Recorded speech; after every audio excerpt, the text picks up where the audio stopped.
Matthew, you said you won't believe in Kyle Pitts this year, but is there a young tight end you will believe in? Give me all the Tyler Warren. I'm with you. Give me all the Tyler Warren. Daniel Jones being named the starting quarterback of the Indianapolis Colts sent all the Colts fans into a tizzy. They're all very upset about it. But I will tell you, for fantasy purposes, it is great news. And I tweeted that out, and I had a bunch of people said by people that have never watched Daniel Jones play football, have you seen Anthony Richardson play football? Like at least Daniel Jones can occasionally complete a pass. This is somebody who last year was 32nd, literally 32nd in deep ball rate. I don't know that he was ever had a big arm, but certainly since the injury, he's been a dink and dunker. He is somebody that throws underneath. And it does seem from the preseason, Connor, Tyler Warren isn't coming off the field. He's a good blocker, obviously. He's a good short yardage target for the way they want to move this offense. They used a very high draft pick on him. He is somebody that they can use in a lot of different ways, out of the backfield in a versatile sort of way as well. So I think Daniel Jones being named starter is great for both Josh Downs and specifically Tyler Warren. So give me over 550 and a half receiving yards. I don't think they're factoring in, I don't think that line factors in Daniel Jones. And I don't think it factors in sort of his talent. Like, again, Dwayne McFarland has him projected for 642 over at fantasylife.com. So well over 100 yards or almost 100 yards more than his current line here. I think Tyler Warren's going to have a monster year. Yeah. And Tyler Warren will be on the loved list tomorrow. Make no mistake. I really like this number, and I think in PPR, I think he's the best value tight end right now because he's one of the rare tight ends that will get scheme targets. You'll see tight end screens. You'll see touches that are designed to him to get him running in the open field, like when he was at Penn State where he actually did get carries and he did get a lot of those manufactured touches. So I'm in on Warren.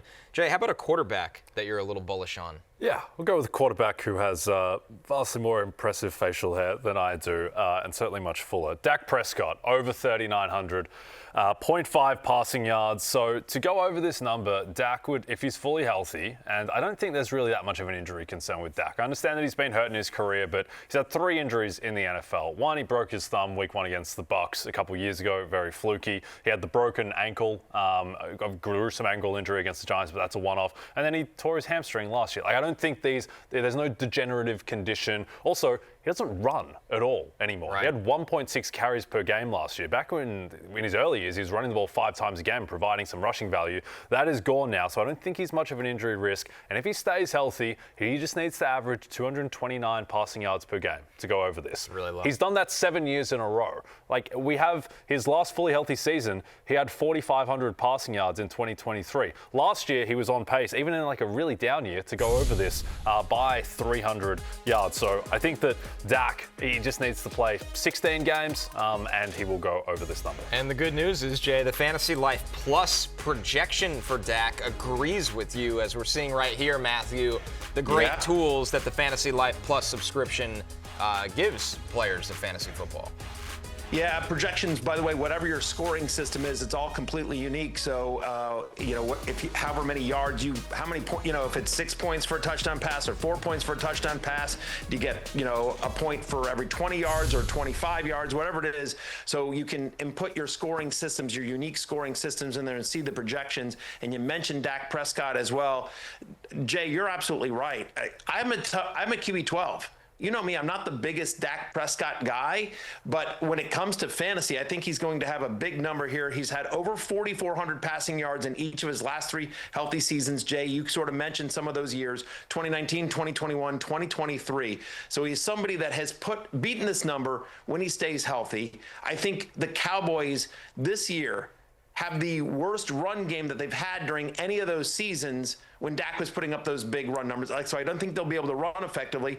And I'd argue that with the addition of George Pickens and a fully healthy Jake Ferguson to go along with my guy 8, CeeDee Lamb, they probably have the best pass-catching core that we've seen for Dak Prescott. So Prescott, who over the last 2 seasons has ranked 3rd in the NFL in pass attempts. The Cowboys have, because, Cooper Rush has played some as well. But the Cowboys 3rd in pass attempts over the NFL season over the last 2 years. Brian Schottenheimer, that's what they're going to do. I also think, by the way, and we've talked about this, Jay, their defense is not nearly as good as it used to be. Again, there's these issues with Micah Parsons. They've been banged up. In previous years, even when they had this dominant defense, Dak was still throwing a ton. Now I think they're going to be in a little bit more of shootout mode. I don't think the Dallas Cowboy defense is terrible, but I do think it's not nearly as dominant as we've seen in previous versions. You know, the addition of George Pickens, I think, again, really opens up this offense. Give me Dak Prescott as a top 12 quarterback this year, and give me the over on 3,900 and a half. I think he's easy 4,000 yards, Jay, so I love this bet. Get personalized fantasy football insights based on your league settings. With Fantasy Life Plus, your league is unique. Your advice should be too. Head to fantasylife.com and use code ROTO20 for 20% off. You heard that, regulars. ROTO20 for 20% off. If you play Best Ball, our Best Ball hub, our utilization HQ that Dwayne McFarland does is the best deep data dive I've seen out there. Our Fantasy HQ tool, seriously, is like ridiculous. Like, I don't know how it does it, but it does. Like, it will run your team for you, and it's a tool that I couldn't be more proud of. FantasyLife.com. The quarterback over I like, guys, is Caleb Williams, and simply it's at 3,600 yards, 3,600.5 passing yards. He almost did this last year, and the Bears were a disaster in terms of what was around him, the lack of infrastructure around him. He had 3,541 passing yards last year. I understand Ben Johnson is going to develop a run game, but they are going to throw the ball enough, Jay, that this was still the number 1 overall pick in the draft, loaded with talent. He looks better already this summer. He has the best coaching that he, compared to last year. It's a total runaway.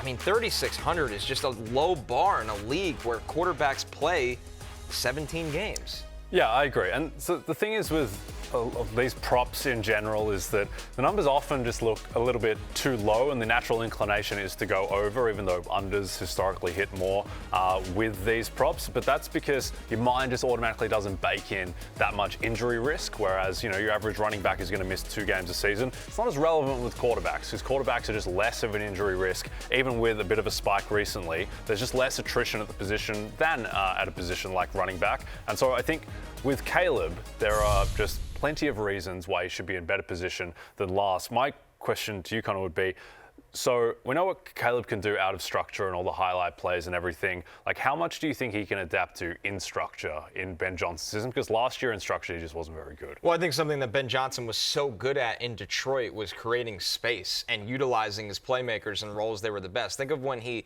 just consistently peppered Amon-Ra St. Brown with targets from the slot, and what he could do with DJ Moore and Rome Odunze and multiple tight ends that can catch the ball. So really, it seems, insulting to say, but it's dumbing down the offense in the reads, where when he's looking through his first read and his second read, there's just better spacing that he's accurate. Like, you're not worried about his accuracy. He's got a quick release. So I'm a believer that he'll get him to play faster. You don't want to completely butcher what makes him great, and that's the special plays out of structure.